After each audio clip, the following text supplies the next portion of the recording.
आदिश Shah diamond company चालवतात. हिरे ओळखण्यात नजर तरबेज आहे. पण अलीकडे आलेल्या मशीन मेड हिऱ्यांनी त्यांच्या डोळ्यांना चकवा दिलाय. होय मंडळी, सीबीडी तंत्रज्ञानाच्या माध्यमातून तयार केलेले हिरे सध्या बाजारात आले. सिंथेटिक डायमंड बेसिकली एक ऐसी चीज़ है जो मैन मेड डायमंड बोलते हैं उसको, और ये जो डायमंड है वो मशीन में बनते हैं, और उनका जो कॉस्टिंग है वो आसपास 40 से 50% वो कम होते हैं उसकी कॉस्ट. एक ही प्रॉब्लम क्या है हमारे बिजनेस में कि ये जो मिक्स हो जाते हैं, जो नेचुरल की जो प्योरिटी जो हम बोलते हैं उसका नेचुरली डायमंड, और जो लोग प्रिफर करते हैं नेचुरल डायमंड, वो बेटर है वो हमारे लिए. एरवी खाणीत मिळणारे हे हिरे आता मशीनमध्ये तयार होत आहेत, ज्यांची किंमत सुमारे खऱ्या हिऱ्यांच्या अवघ्या 40% इतकीच आहे. एक हीरा ऐसी चीज है कि जो खाली देख सकता है लेकिन ले नहीं सकता है. शायद मुझे लगता है कि उसके लिए जो एक छोटा आदमी है, आम आदमी है, वो उसको पहन सकेगा. और मुझे ऐसा लगता है कि धीरे धीरे नेचुरल डायमंड के भाव धीरे धीरे करके सीवीडी के बहुत नजीक आ जाएंगे. ये पक्की बात है कि दोनों के गुण, दोनों की जो समानता है वो एक सरीकी है. अत्याधुनिक लॅबमध्ये कच्च्या डायमंड सीडवर प्रक्रिया होते. वेगवेगळ्या 200 प्रकारे या डायमंड सीडवर काम होतं. त्या सीडचा मिथेन वायूशी संयोग केला जातो आणि अवघ्या 3 दिवसात डायमंड तयार होतो. भारताबाहेर 2003 सालीच असे डायमंड तयार होत होते. पण हे तंत्रज्ञान आता भारतात आल्यानं खऱ्या खोट्याची पारख करणं अवघड झालंय. अर्थात सीबीडी हिरा देखील अस्सल असून त्याचा प्रसार वेगानं होत असल्याचा दावा आहे. आपको अपनी डायमंड की एक रियल वैल्यू के ऊपर ये डायमंड आपको मिलेगा. ऐसा नहीं कि कोई इन्फ्लेटेड वैल्यू है डायमंड की.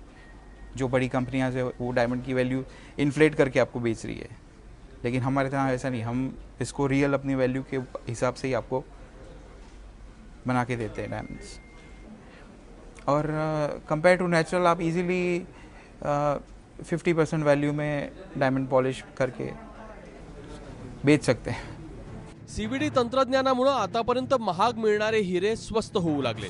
हिऱ्यातली तीच शुद्धता लॅबमधल्या हिऱ्यांमध्ये मिळाली. हिऱ्याची वाढती मागणी पूर्ण करणं शक्य होऊ लागलं. आयात केल्यानं परदेशात जाणारं चलन देशात राहू लागलं. हिऱ्यांसाठी खाणकामामुळे होणारं पर्यावरणाचं नुकसानही टळलं. अर्थात फायदे असले तरी अस्सल हिऱ्यांची साम्य असल्यानं त्यांचे तोटेही आहेत. हुबेहूब दिसणाऱ्या हिऱ्यांमुळे फसवणुकीचं प्रमाण वाढलं. सध्या आयात करणारे हिरे व्यापारी संकटात येऊ लागले.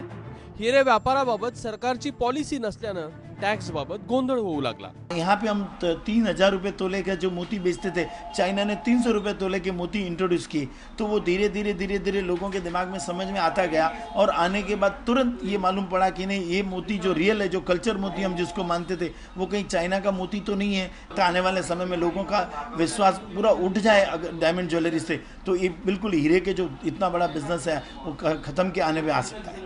नहीं, उसमें तो ये हो सकता है कि हमें तो ज़्यादा कुछ मालूम नहीं पड़ता. हमारे लिए तो सारी चीज़ें सेम है, तो हम ज्वेलर पे विश्वास रखते हैं. तो वो जो सर्टिफिकेट देता है, या हम जो देखने के बाद हमें मालूम पड़ता है कि कितना चमकदार है, बस उसी से हमको पता चलता है. बाकी तो इससे ज़्यादा तो प्योरिटी कोई हो ही नहीं सकती है.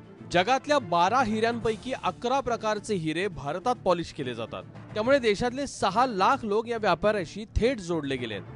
त्यामुळे हे मशीन मेड हिरे त्यांच्या धंद्यावर उठणार आहेत. त्यामुळे मंडळी, फसवणूक टाळायची असेल तर विना सर्टिफिकेट हिरा खरेदी करू नका. मयूर परीख, एबीपी माझा, मुंबई.